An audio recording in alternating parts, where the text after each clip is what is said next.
This is a Guide Your Light network production, creating podcasts with purpose. If you keep comparing yourself to other people, you will never be happy. I've yet to find anything the mortal body can experience that the mortal soul can't love. I have yet to find anything that somebody's been through that can't be turned into a fuel of opportunity. I say we never arrive at anything. I'm never going to arrive and say, I am now the most incredible leader of all time. We are on this journey of learning. And as we grow, we learn. Anybody here listening has taken psychedelics will know that there is no control. And the whole point is letting go and leaning in. And that's scary. But that's the scary is where the healing happens. It's not just about food. We're still not seeing results because there's this shift of mindset that needs to happen. You get knocked down, you got to get back up. And so part of that process is having a broken heart. You need to talk about feelings. But generally, most men, if they're not having a broken heart, they don't need to talk about feelings. And this is where psychology has misled us. Hey everybody, I'm Margot Murphy, and this is the Things You Can't Unhear podcast.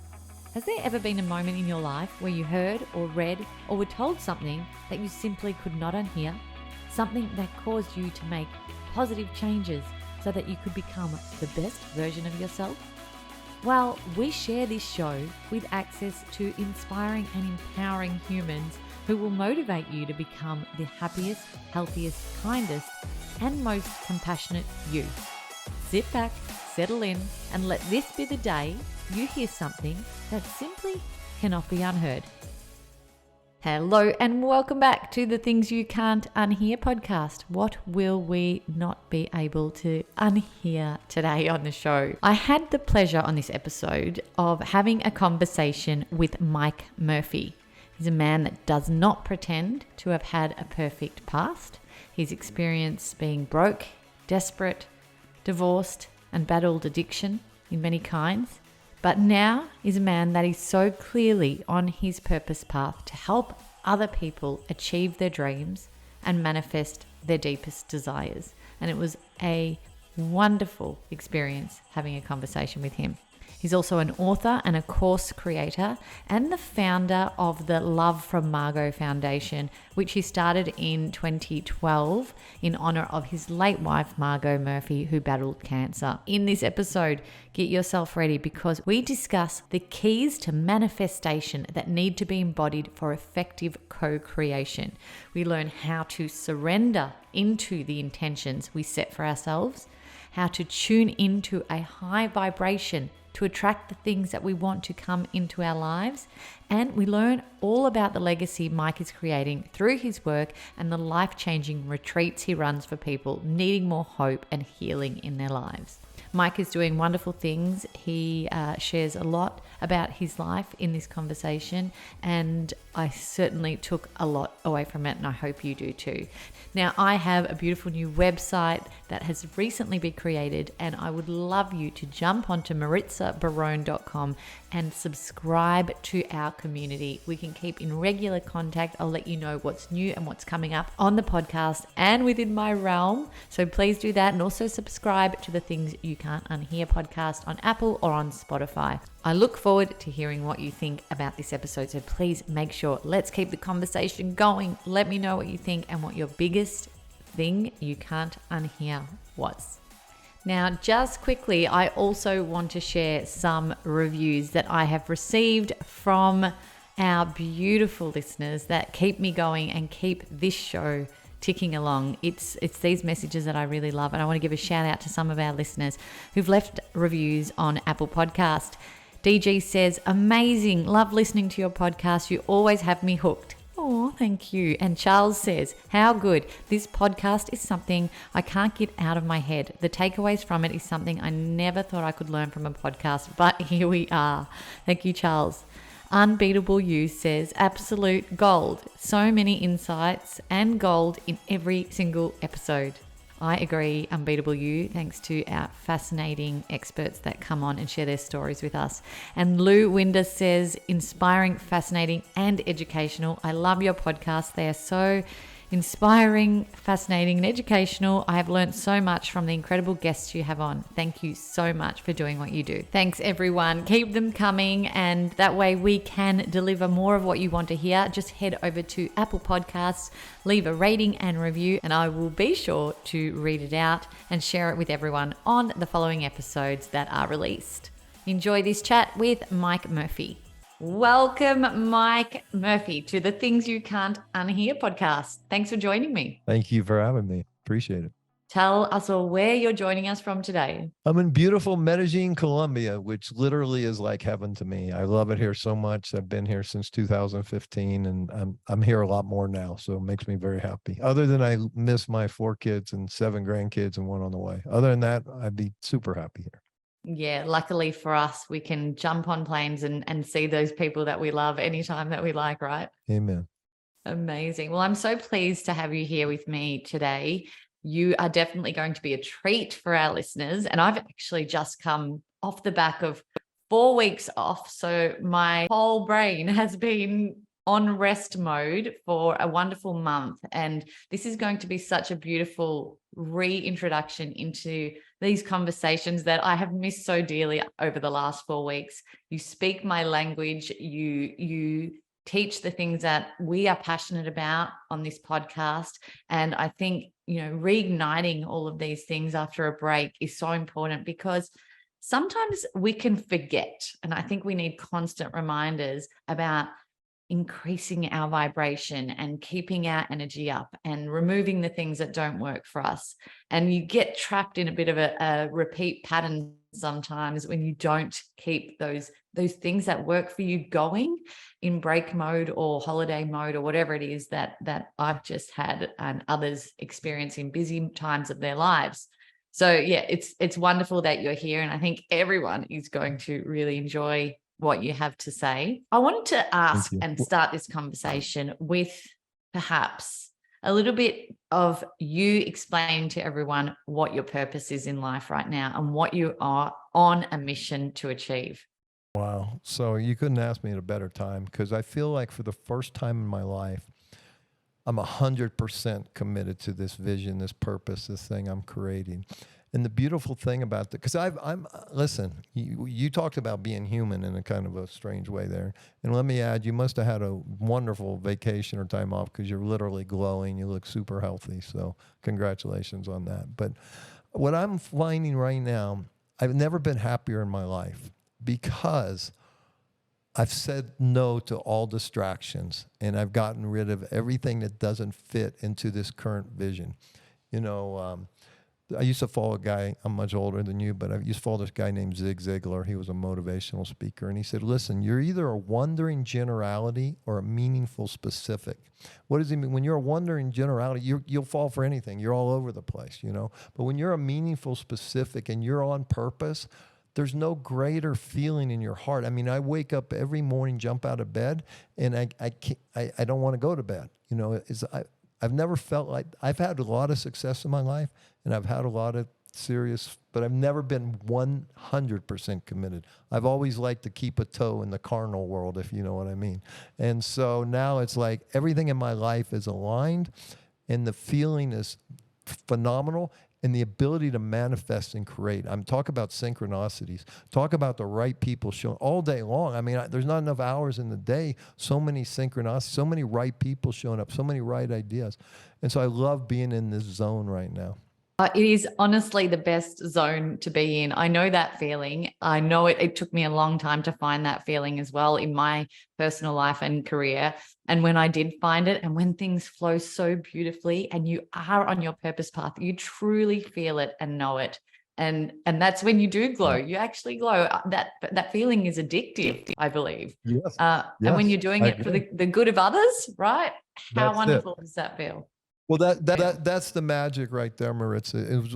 My whole purpose is for others, right? And so there's no ego, there's no pride, I'm not looking for financial. I mean, I just want to love and serve. And I think right now the world needs this more than ever before. I see all these, I'm 66 years old. I grew up in America, for Christ's sake. I mean, I grew up in like an ideal state, and now it's just falling apart right before my very eyes. And it's disheartening, especially knowing that I have 4 kids and 7 grandkids there. So, but to be doing this for a higher purpose, that's what we're here for. Andrew Carnegie, who wrote, I forget the name of his book, but he said you spend the first half of your life making money so you can spend the second half of your life giving it away. We've lost that. Why do we have these 500 billionaires? I mean, billionaires that are worth 500 billion, and you got half of Medellin here is in poverty.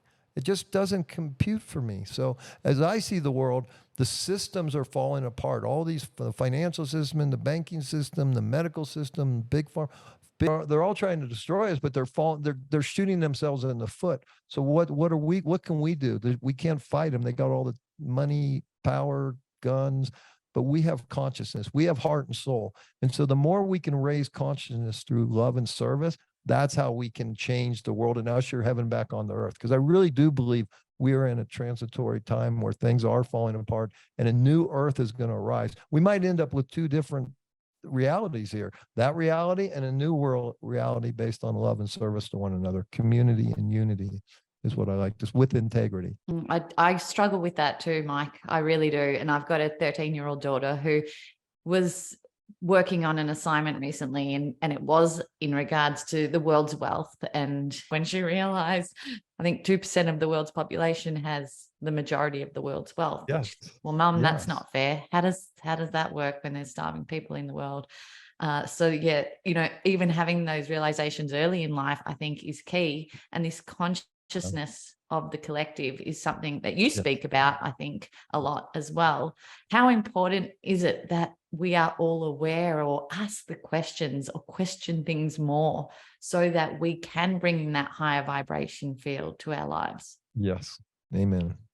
Yeah. And I think the pandemic woke a lot of people up. There's still a lot of people asleep that, the Matrix is a great movie to explain, the red pill, blue pill, and there's still there's a lot more blue pill than red pill, but it's growing. And what I see is people that are waking up are turning to, spirituality and consciousness and meditation and detoxing the body and eating right. Everything we need to heal is already within. But we have these 2 eyes always looking out, and God is within. And to really find our true power and find out who we are, I'm not in my thoughts. My thoughts come and go, and most of them are insane, right?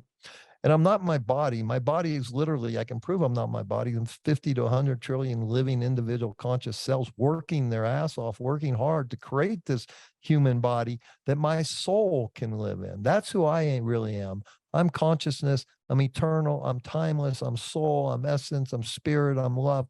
And I'm connected to source. And I believe that part of the source is within me. So when I go within, I get the answers. And it's by doing that, I realize that everybody in the world is a manifester. I challenge anybody watching this or listening to this, find one thing in your physical reality that didn't start as a thought and a desire first, because that's how everything comes into the physical world. Okay. So we're all manifestors. But the problem is, I think we're victims. And when we're a victim, we give away our power. And when we have no power, we can't fix stuff, right? So we have to realize that we're powerful creators and we came here to create something, and we do have a higher purpose, and we need to remember what it is. And we remember what it is by going within and asking the creator of all, why am I here? What is my purpose? Show me. I have this journaling technique where I start with gratitude. Thank you for my life. Thank you for my wife. Thank you for my business. And I get in a state of gratitude. Then I ask the creator of all, who I call God, please give me wisdom on this. Please give me wisdom. What should I do with this child? What should I do with this situation? What should I do in this relationship? Should I do this? And by asking these questions and journaling them, it's a way of prayer, contemplation, meditation. But now I have a history. Tony Robbins said a life worth living is a life worth recording. And there's a great power in these journals. So ask questions, ask God, why am I here and what should I be doing? And then listen. Now, I think with manifestation and all of these amazing insights that you have learned over time, there comes with a series of life-defining moments where we learn these tools. And I love a good story, and I love to hear people's backgrounds. So I'd love for you to share with us, because I think we can all come to these places in our lives from different points. And I think it's important to hear where people arrived to this in their lives. Could you share with us a little bit about that and how you came to be so wise in this world of the vibrational field and manifestation, and where you sit now in helping others in your purpose? Well, I'll tell you what, I can't take any credit for any of this. I was just lucky, but I'll tell you the story very shortly. I grew up an alcoholic father and a loving mother, but it was crazy household. Okay. And so at age 14, I got on a bus in downtown Cincinnati, and I got off 100 miles south in Lexington, Kentucky with $5 in my pocket and started hitchhiking.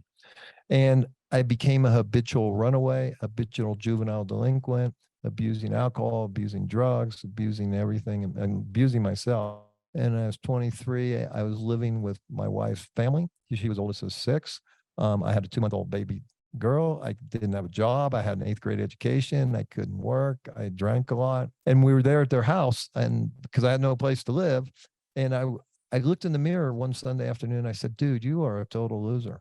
But that didn't really bother me. But what humiliated me was everybody in that house knew I was a total loser. So 5 o'clock Sunday afternoon, I took all my clothes, put it in one of their cars, feeder car that they had. I didn't own my own car. And I took off and I partied for a week. And like, I come back a week later. Okay, I'm ready to come home now. Well, unlike my parents, she didn't readily take me home. And so I ended up on the steps of the church where we got married in just a couple of years before. And I said, God, I don't believe in you, but if you exist, you certainly have the power to manifest yourself into a human body. Sit on these steps. I can touch you, I can talk to you, and then I can believe in you. And so God didn't show up. Next day, by the grace of God, I ended up in a 12-step program. And because I was so heartbroken over abandoning, losing my family, losing this beautiful 2-month-old baby, I couldn't stay. We got divorced. I couldn't stay sober.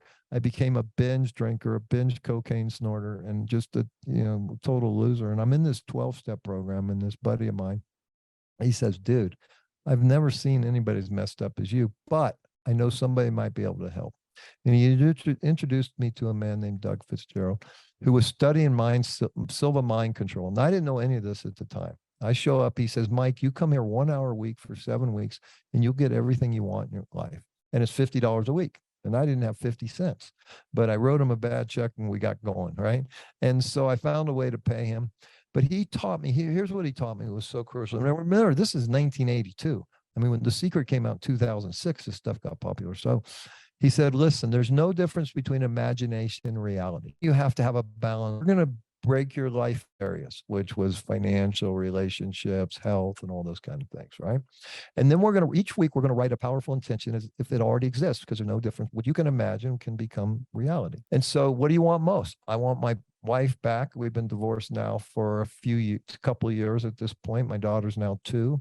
It was just breaking my heart. I was in constant pain. That's why I couldn't stay off drugs and alcohol. And I want my wife back. He goes, okay, let's write it. So I start writing. Lisa and I are so happily married. Our daughter, Michelle, thrives in this marriage, right? And all of a sudden, it felt very, very strange. I know she hates my guts. I know she wants nothing to do with me. But all of a sudden, I just got a glimmer of hope. Next week, what do you want? I want to make $10,000 a month. Next week, what do you want? I want to own my own business. Next week, I want to own my own house. Next week, I want to run a marathon. He goes, week 6 has to be contribution. So what do you want to give back to the world? I said, well, my dad had a troubled childhood. I had a troubled childhood. So let's create a home for troubled youth. Okay, great. Week 7 was where the magic happened. We'd already had these 6 intentions. So I show up week 7. He goes, okay, this is where we make it happen. He brings up a boom box. Now, you're young, but that's what we used to listen to music on. And he puts in a cassette tape. That's how music used to be recorded, on tape.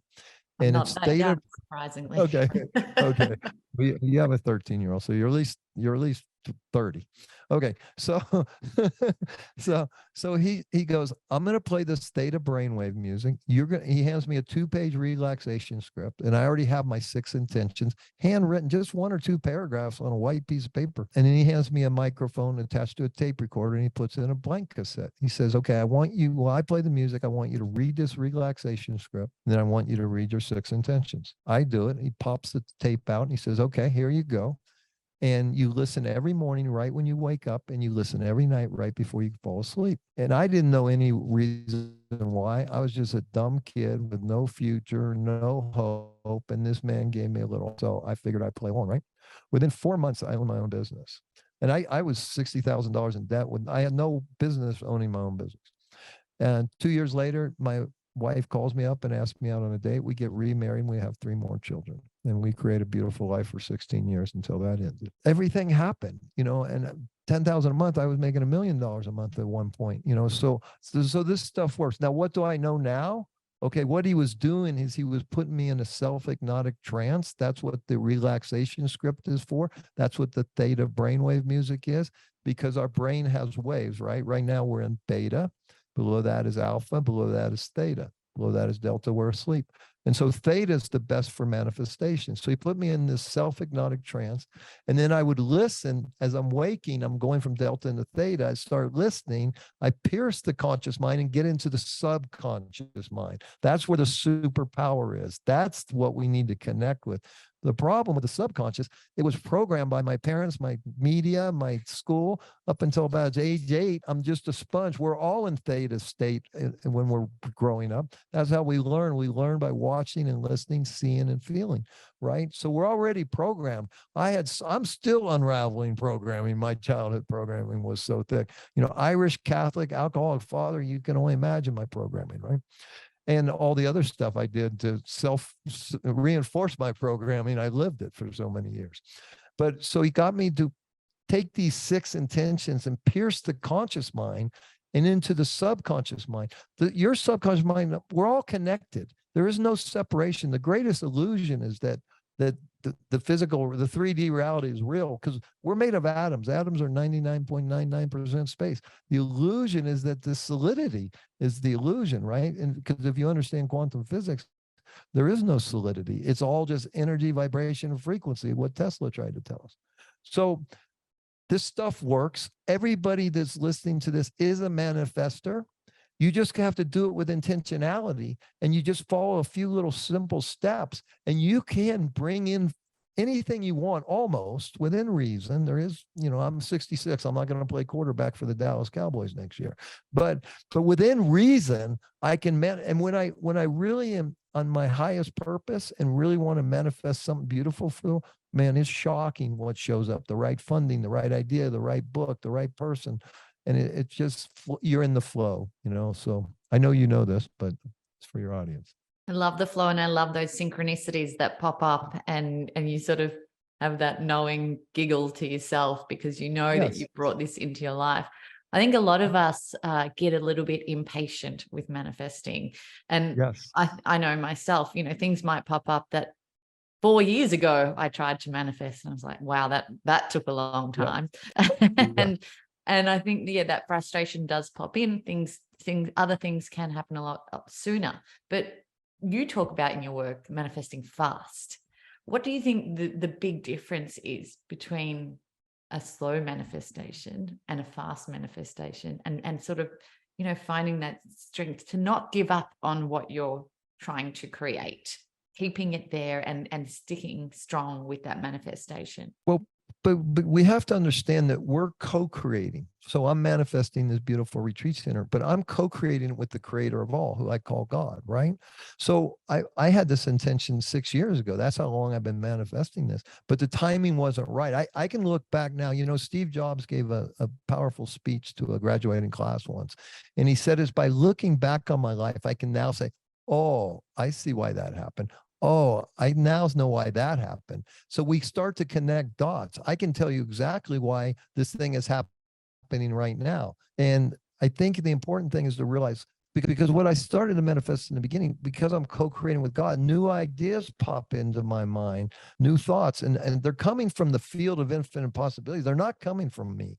Honest to God, I really believe that this intention that I'm creating right now is, I'm just the conduit. It's happening through me. And it's happening in spite of me, but I know it's happening for a very powerful reason that's really, frankly, none of my business. But I'm not attached to the final outcome as I am more enjoying the journey of creating and manifesting it. Because when you start enjoying the creation, I wrote something this morning when I was writing something for someone, but that the creation is nature, and a part of us is nature. We're in this animal body, so we're part of nature, but we're also part of God, part of the creation, part of the creator. So that's duality, right? We came from singularity. Now we find ourselves in this duality. But I also realize that in dealing with nature, if I plant an acorn right now, it's going to be a few years till I start to see an oak tree, right? So we have to be a little patient. And a number of years ago, I read a great book called The Surrender Experiment, right? Which is basically this guy just wanted to go into the Everglades and meditate and became a billionaire because he said yes to life. He said yes to everything, right? And so I find too that when I throw myself into the river of life and I let it guide me and I go with it and try not to put my will, my self-will into it and just write out this powerful intention, it goes so much easier and it's so much more enjoyable. So I caution people to be in a big hurry. You know, there's seasons of life, right? When I was raising my kids and building my business, I had to manifest different things. Now I'm 66 years old, you know, in tune with what the universe is trying to tell me to create. So some things we need to do in a hurry, some things we need to let develop over time and trust the process and enjoy the journey. Yeah, I love that you brought up surrender because I think that's a huge element to manifestation. Sometimes you can push too hard and it has the opposite effect to manifestation. And the Surrender Experiment changed my life. Absolutely. I've read that book. And we recently had Coop Blackson on, who's doing amazing work with teaching people about surrender as well. And it's I always talk about this on the podcast and to anyone who'll listen, but I've heard Oprah say before, you know, you plant those seeds, you do the work, you equip yourself with as much as possible in the form of tools and knowledge and power, and then you sit back and allow those seeds to flourish and plant. Because we can't, the Surrender Experiment was one example of going out and letting things happen because he said yes to everything, but we do have to do the work when it comes to creating, don't we? Yeah, and you bring up a good point because there's a great book with a lousy title, and it's called Think and Grow Rich. You know, that we can't think and grow rich, folks. We can think and come up with a plan to grow rich, but then we got to get off the damn couch and go take some action and do some. I always say, you know, Jesus allegedly came here with this great news and gospel, but if Joseph and Mary would have paid given him ho-hos and ding-dongs to eat, and he weighed 400 pounds, he never would have gotten off the couch in Bethlehem or wherever he was to go spread the good news. So we got to take action, but to take action, we got to be healthy and feel good. There's a lot of things that we got to manage internally. And that one of that is our physical well-being. And then we can go out and manifest something if that's our desire. We have to get in touch with our heart. I always tell people that we got to move from the head to the heart. It's the shortest journey, but it's the journey that most people don't take till that last breath. I would father's deathbed about 18 months ago. And he had closed his heart probably when he was 11, 12, 13, 14. He had that tough a childhood that he didn't open his heart until that last hour when I just poured so much love into this man. I didn't even know if he was still conscious or not. And about 30 minutes into me just pouring all my love into him, all of a sudden one little eye opened and tears were flooding down his face. Finally, I got to see this man open this heart. He was my father for 65 years, right? And finally, in that last hour, he moved from here to here because this is who we truly are. From here, I can lie, I can cheat, I can manipulate, but this is my truth. This is my essence. This is my North Star. And so when we move here, now we can use this supercomputer to manifest a plan to create what we really want. But if we live here and listen to this stuff, this is an insane asylum, you know. But when we live here, now we tell this, okay, we get to decide what thoughts stay. Bad thoughts, boom, they got to go right now. We can't follow them. But when we live here, we realize we feel those thoughts right away. You know, I think it was Descartes who said, I think, therefore I am. I say, no, I feel, therefore I am. You know, this thinking can get me in trouble. My feeling is more authentic. But we have to know how to use both. We have to know how to manage this. You know, I find that most people, they're driving down the road. They just broke up with this girl. They hear a sad song. Then what do they get? A memory of a bad thought and pain. The mind now creates chemicals that flood the body. Okay. And all of a sudden we feel terrible. What do we do when we feel terrible? Booze, gambling, drugs, promiscuity. So we want to change our state, right? But when we live here and we're not afraid to feel, and we're going to feel the tough things, there's not sadness. Feeling sad never killed me. Okay. But some of the shit I thought up here came damn near close to killing me, right? Taking a quick minute to interrupt this conversation to let you know about something exciting I am growing. As you might know, I'm incredibly passionate about helping people to find and share their voice, especially if their voice is one that aims to create positive change in others. And I've launched a podcast network with purpose. It's called the Guide Your Light Network, that features podcasts and voices that inspire, educate, and transform listeners. And we have a library of podcasts that are part of our network that truly embody that mission, and we're looking for more. If this has sparked interest in you and you are ready to start exploring speaking and using your voice in this way, I'd love for you to check it out. Also, if you have something important to say and you don't know where to start to bring that to life, we can also help you to craft your authentic message through our Guide Your Light online sessions to help you get super clear on your intention, messaging, and structure needed to launch a podcast of your own that is authentically you. Just head over to guideyourlightnetwork.com.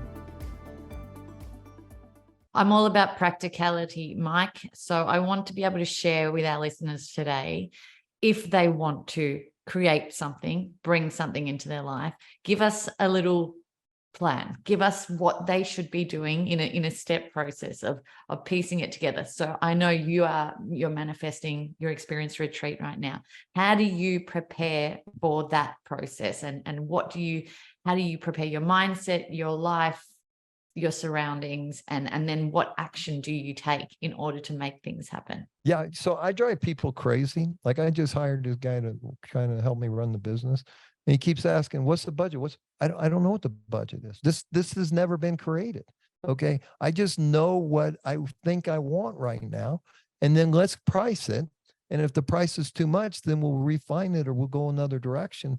But dream big. You have to dream big and then dial it back, So in this particular instance, when I'm manifesting this, I'm dreaming so big. I want everything that will help people to heal, no matter what it costs. And then if we can't figure out how to afford it, then we'll put it on the back burner. We'll visit another day. But we're dreaming so big. And I find that most people here's what happens. Life is difficult. There's a great book called, the author is M. Scott Peck, and it's called The Road Less Traveled. And the first line of the book is, life is difficult. And we, especially all the new agers and everybody, we just want everything's light, love and light, love and light. No, it's not love and light. Okay. Right. I mean, less than a mile away, there's kids starving. Okay. So it's not love and light. We got to deal with reality. Right. And so when I put my head in the sand, everything love and light, then I'm not dealing with reality. But so we got to dream big. What is it that really turns you on? What happens is we get hurt and we start contracting our heart. We're afraid to dream. We've failed so many times. We've had so many New Year's resolution by January 15th, they're over with. And so we kind of give up on ourselves, and we got to keep getting up, dusting ourselves off, and we got to keep going, and we got to keep dreaming big, no matter like Tony Robbins talks about this a lot. Your past does not equal your future. Okay. So whatever has happened in the past, forget about it. I love the work of Dr. Joe Dispenza right now. I'm really studying his work and doing his meditations a lot, because this is what he teaches. It's everything happens in Eckhart Tolle, The Power Now. Everything happens in the present moment. If I'm going to spend any time daydreaming, I'm going to be daydreaming about a compelling future that I want to manifest and create. But it's really in this present moment where consciousness, what is consciousness? Just being aware. So if I'm present, then I'm aware of what I'm doing. I'm aware of what I'm creating. And so I encourage people to be crazy, to quit. Don't give up on yourself. Don't quit dreaming. You got to keep dreaming. What makes you jump out of bed in the morning, and what keeps you up late at night? Now, most people say, yeah, this, and this, but I can't monetize it. Well, you can find a way to monetize it. You just got to keep thinking, asking questions, seeking wisdom from a higher power, and you can figure this out. Where there's a will, there's always a way. We just got to be flexible. The other thing is, a lot of people get super concise with what they want, which I encourage greatly. Okay, let's say you're trying to manifest a man or a woman. I want this color hair, I want this color skin, I want this kind of dialect, I want this kind of education. Be as specific as you want, but then be totally flexible, because you're co-creating with God, and God might have a better plan for your life. So just don't rule this person out because of this. This person showed up, take it all in, see how it feels. And guess what? You might have thought you wanted a blonde, you really want a brunette. You might think you want a college graduate person. No, you really want a hard worker. So there's so much going on here. We have to be open, transparent, vulnerable, and honest with what we're really feeling. And then I think we'll be clearer on what we're trying to manifest, and we'll recognize it when it shows up. I've had so many experiences in my life that, I followed my heart and I went with them against a lot of people's advice and judgment. And it's the greatest blessing of my life. So I've learned to trust, and I've learned to say yes, kind of like the surrender experiment.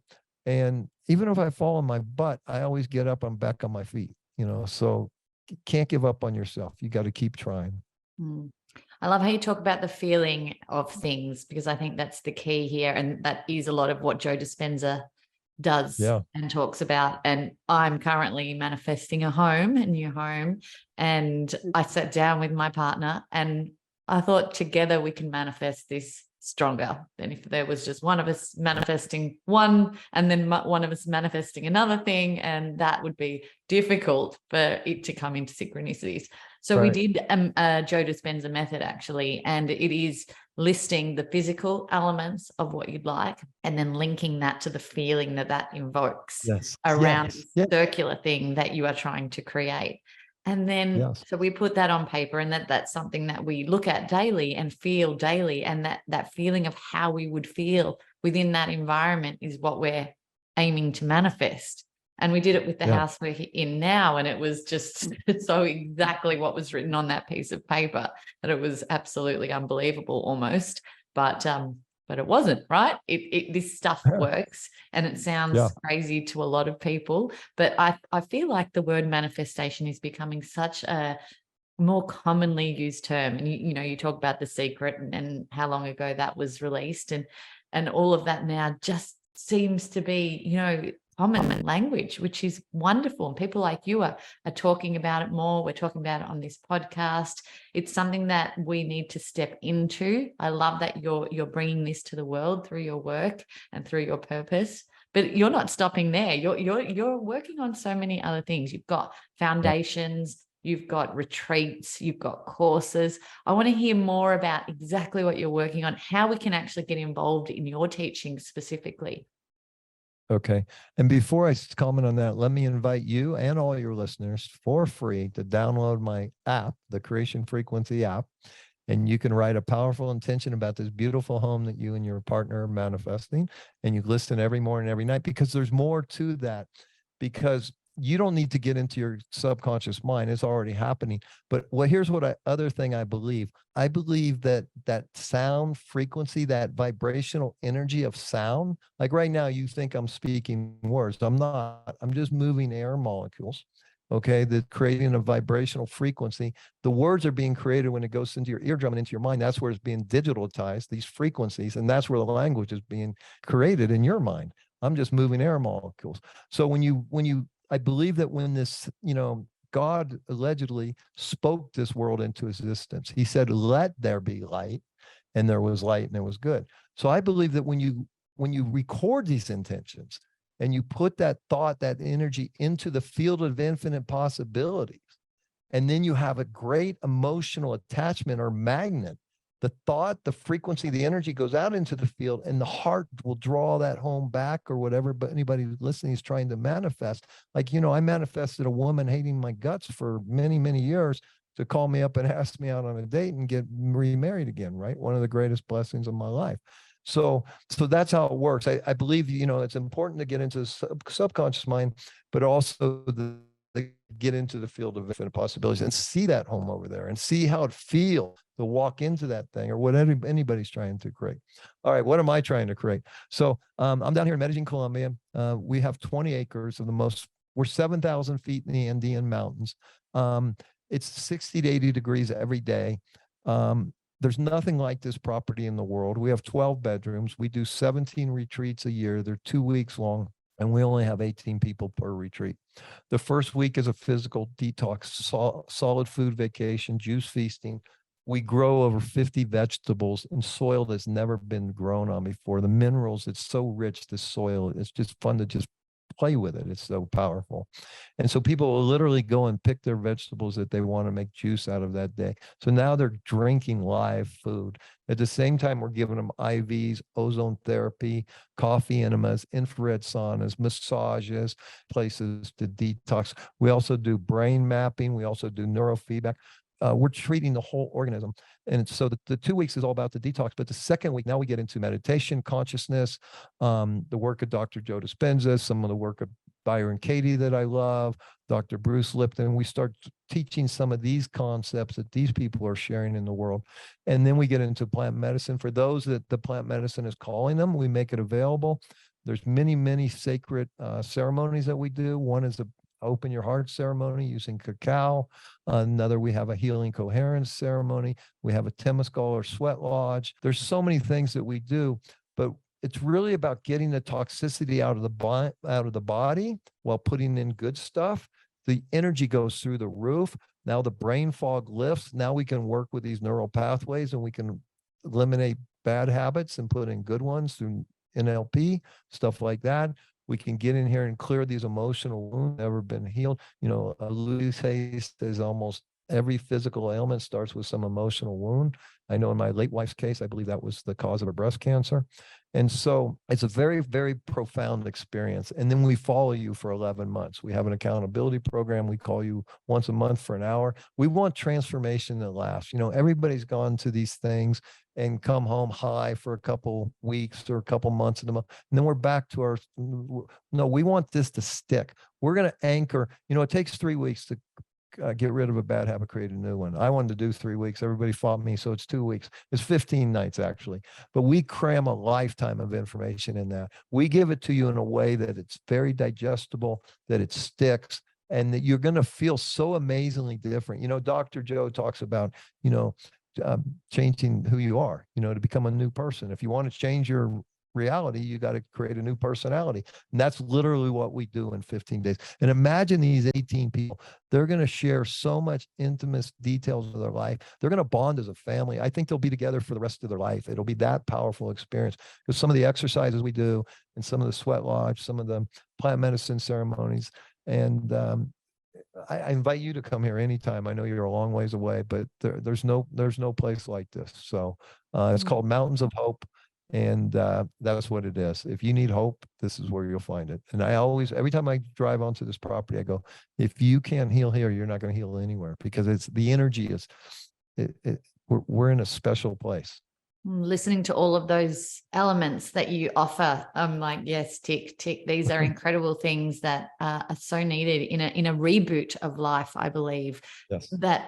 So who are you actually targeting? You know, I know you mentioned people that require hope, but is there a specific target market that you offer? So here's how it started. I lost my second wife to breast cancer in 2011. Actually, I found in 2002, we were just boyfriend, girlfriend, and I found a stage 3 tumor in her breast. And we got married in 06. And in 07, we were trying to have a baby, and we discovered it was stage 4. It spread to her bones and her lungs and all that kind of stuff. So on December 10th, 2010, the doctor said, unfortunately, the cancer spread to the lining of your brain. If you do nothing, you have 6 weeks to live. And if you treat it, you have 6 months to live. And so she passed almost 6 months today. We never even talked about fighting, and we just started fighting. And I was blessed to watch this amazing woman every day fight like hell and being tortured to try to live another day. And every night preparing to take that last breath. It forever changed everything about me. And then a month after she was gone, another woman approached me looking for an oncologist. She'd moved from Montana to San Francisco Bay Area, and she needed an oncologist. She knew that my wife had an oncologist. She said, will you take me to your wife's oncologist? I said, sure. He ordered some tests. This person's name was Amanda. And so I went with Amanda on these tests. I had nothing to do because I've been the major caretaker for my wife. So I had really nothing going on. And so I noticed that Amanda was treated much differently than my wife, Margot. Margot had an amazing personality. It was extremely beautiful. I was always by her side. We had great insurance. We had resources. Amanda didn't. Amanda was completely different. No husband, no resources, not good insurance. And I noticed that they talked down to her over her head. And it really bothered me, but I didn't say anything. We get back to our oncologist and he says, Amanda, the best protocol to extend your life are these 3 chemotherapies simultaneously. Unfortunately, your insurance will only pay for one. That's all I can give you. I got to tell you, I was just flabbergasted and blown away. I never knew there was such injustice like this. I said, here's my credit card. You give her whatever she needs. And that became later the Love for Margot Foundation. And for 4 or 5 years, I provided financial grants to women below the poverty line, $5,000. I'd give them $1,000 a month. The theory being they don't have money to begin with. They've lost their job and their expenses have gone up and there was no safety net. And this was in Oakland, California. The majority were African American. I also did it in Palm Springs, California, mostly Mexican illegal women. And the horrors that I saw, the stories that I heard were just overwhelming. But I realized that I was just throwing good money away, that the system is broken. The healthcare really doesn't work, especially the treatment for breast cancer, right? And so I go, okay, what can I do now? You know, I've spent well over $1 million. I've probably sat here with 150, 200 women, heard their stories, had my heart broken 100 times, but I'm not doing it. I'm not accomplished. I'm helping a few people, but the return on investment wasn't good. I go, okay, well, what can I do now? So I started buying water purifiers and juicing machines and vegetables. I'm going to strengthen their immune system. Well, after about 6 months of that, they think I'm their doctor and I'm a car salesman, right? I go, okay, this doesn't work. So that's why I came down here. So we do 1 retreat a year where we fly people like those women to Colombia. We pay for everything. We give them the retreat for free. I have a passion for these guys that were in Afghanistan and Iraq. 25 a day are committing suicide. And this plant medicine is really helping them to get rid of this PTSD. So we'll do 1 retreat a year at least, depending on how much we make. And where we fly them down here, it's all on us. And so we're looking for people like that. But then we need the wealthy people to come here. So who are those? They're me, okay? They're baby boomers, 66 years old. I'm dealing with mercury poisoning, which has caused some heart disease, prostate problems. So I'm doing this detox thing myself right now because I got this mercury poison, still trying to figure out where I got it from. But so there's so many people in America. The food's no good, the water's no good, the healthcare is no good. You know, it's sick care, really what it is. So the avatar is people like me, and then people that don't have any money that have a big need, a big why. That's who I want to help the most. Talk to me about the plant medicine and how that's changed you and what you've seen in transformation, because I'm intrigued with how that's used for mental health and how people can really shift through those limiting beliefs that they've had for so long and the trauma that they've had for so long and the huge quick transformations that so many people have had as a result of using them. Yes. Yeah. So I'm going to speak mostly about ayahuasca. There's others, but ayahuasca seems to be the most popular, although things like ketamine and mushrooms seem to be growing as well. I think personally, I said I was a habitual runaway. So one of my last runaways was from Oakland, California to Cincinnati, Ohio. And I was gone for 3 months. My poor mother. But anyways, someone gave me some LSD back then, and I'll never forget this. It changed my opinion of reality so profoundly. You know, when you see a tree actually living, and you see a ceiling actually, it's happening in the mind, right? But the mind is where reality is created. And what my takeaway was, nothing is what we think it is. This is long before, I got into this world, right? Now I know everything's an illusion because I studied quantum physics. Let's talk ayahuasca. So one thing I will say, if it's not calling you, don't do it. And if it is calling you, listen to the shaman, listen to who's ever taking you to the ceremony, to what they tell you. Number one, you got to listen to them when they talk about cleaning the body. The body has to be clean. You can't be on any other drugs.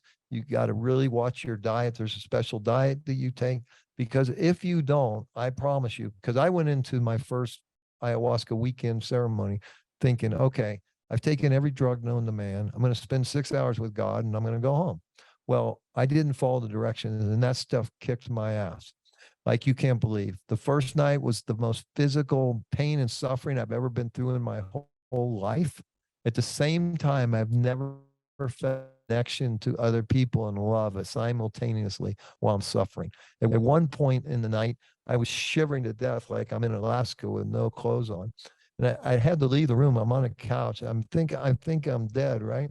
And I reached behind me. I feel someone had made a quilt, right? Oh my God. For the next hour, all I did was thank God for the woman that made this quilt. Or I'm assuming it was a woman, right? And so the next night, okay, I survived that night. Once again, the love that I felt was overwhelming. The connection to everything I felt was overwhelming. And the next night was, after I drink the medicine, I'm like 30 minutes, why'd you do this again? So now I get stuck here. Okay. Because, and that's the worst, because I'm stuck here and I'm never going to come back from this experience. Well, humor's always gotten me out of everything. And one of the shaman's helpers realized that, I was in the bad space, and he came up and I knew him, and he said something to me, and then I could crack a joke, and then boom, everything snapped. But again, even though it wasn't the greatest experience, I never felt such love. What made me suffer that weekend, part of the process of ayahuasca is purging, both out of both orifices, if you will. And I was so nauseous, but I couldn't purge. And so I do it a few months later. I go back there. This time I paid attention. I followed the diet, and I was able to stay in the room, and it became a very spiritual journey. And I'll never forget this. Finally, I realized that I'm going to be able to purge. So I go into the bathroom. They give you a bucket like this big for purge. Have you done ayahuasca? No.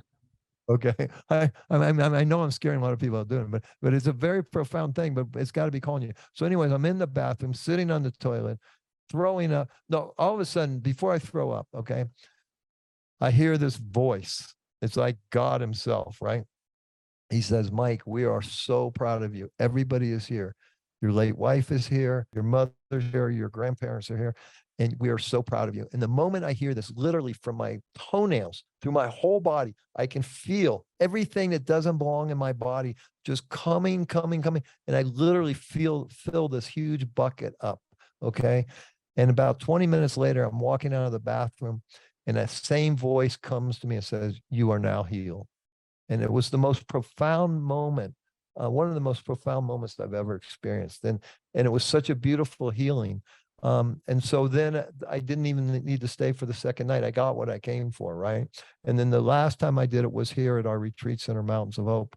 And that's where we have a beautiful ceremony there, a beautiful shaman. And so it's really important, if this is calling you, that you get in the right shaman, you get in the right group, and you follow their directions.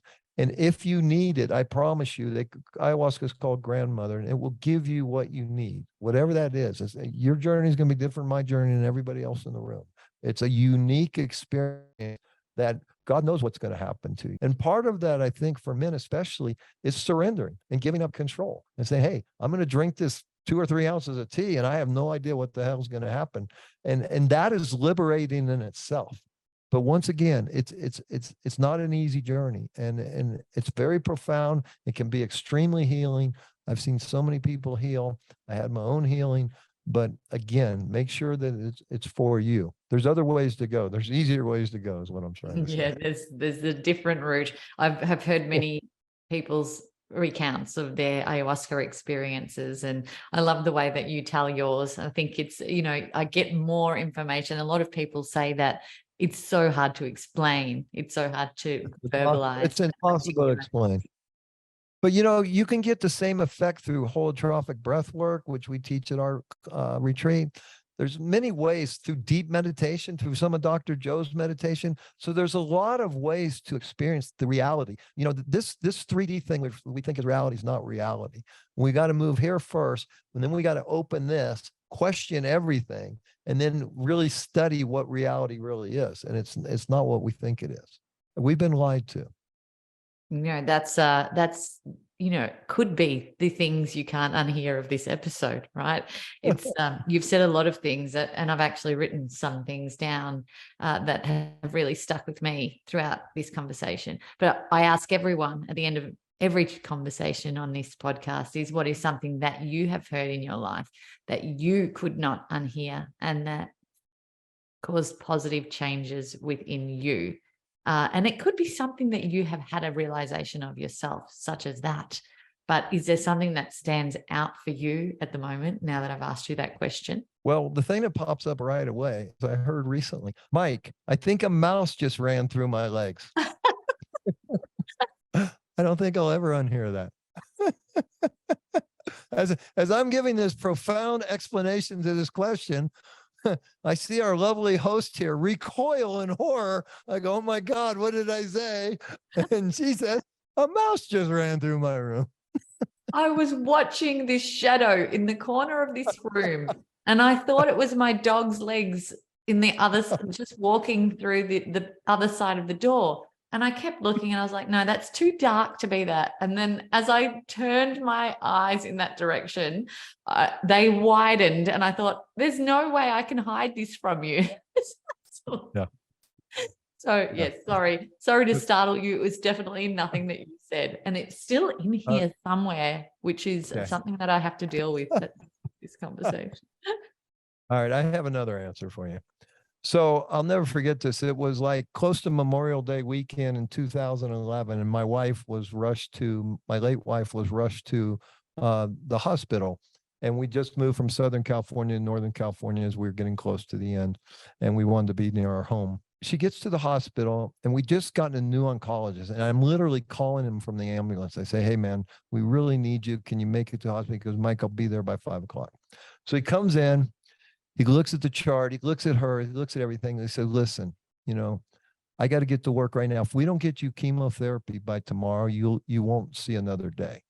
And he goes, and it's a Memorial Day weekend, so it's going to be difficult. So I'm going to excuse myself right now. I'm going to go find this chemotherapy for you. Now, my wife, who's down to under 100 pounds in this hospital bed, she sits up like she's this chairman of the board of some great corporation, because her mother had asked her this question: Margot, what is it that you want from us for the rest of our lives? Now, here's a woman dying any day now. Here's this grieving mother, okay? She has 2 girls, and this is her oldest, her firstborn, has the courage to ask that question. It just blew me away, and I just shrunk that what I was witnessing. And my wife, Margot, sits up in this hospital bed like she's chairman of the board, and she goes around the room. And for the first time, we've been in hospitals now for 6 months, the 4 of us, her parents, her sister, and me, and her. So there's 5 of us. But there's always someone else there, one of my kids or someone, a friend, or for the first time, it's just us in the hospital room, just perfect, right? And she sits up and she tells her father this, and she tells her mother this, and she tells her sister this, and she looks at me and she goes, continue to be a good man. And for many, many years after that, after she passed, I wore a bracelet on my wrist with the logo of the foundation that we created, and it simply just said, be a good man. And just recently, somebody read one of my books and said, hey, can we get the good man bracelets going again? So I'm gonna start that again, because, how profound to have someone that literally, and to tell you about a relationship, Plato taught that we're one soul cut in half, and we spend many lifetimes looking for the other half. And that's really what we were, twin flames. And we were a mirror of each other. And we never should have been together. We found each other in very tough times to be together, but we made it happen. And then the cancer, and then this, but since she's passed, I know I'm not going to go into it right now, but I'm 1,000% sure she's here guiding me every step of the way. And so that was it. Be a good man, continue to be a good man. And so that's my legacy. I think that is probably my favorite things you can't unhear moment. That is absolutely beautiful. And there were 2 in that for me. There was really that question her mother asked her, which I think was such a beautiful thing to do. It was mind blowing. Yeah. Thank you so much for sharing that with us. And, I will reflect on that for a while, for sure. Mike, this has been an absolute pleasure having this hour with you and sharing the mission and the purpose that you're on. I can see that there's so much to you, and there's so much that you're going to be sharing with the world. I didn't even talk about your new podcast, The Power of Your Voice. And that's actually the title of a course that I run as well, The Power of Voice. So we can talk about that another time as well, but you can get as much Mike as you like on his podcast, The Power of Your Voice. We'll put your link to your website up. People can attend your retreats. There's so many wonderful things you're doing, the Margot Foundation, and it's endless. So you are definitely being a good man, continuing to be a good man. And we thank you for your time today. Thank you so much. It's been a pleasure. Thanks for listening to the show. What did you think? And what did you feel? Let us know by leaving me a message on the Things You Can't Unhear Instagram community page. And if you can, give us some ratings love on your favorite listening platform.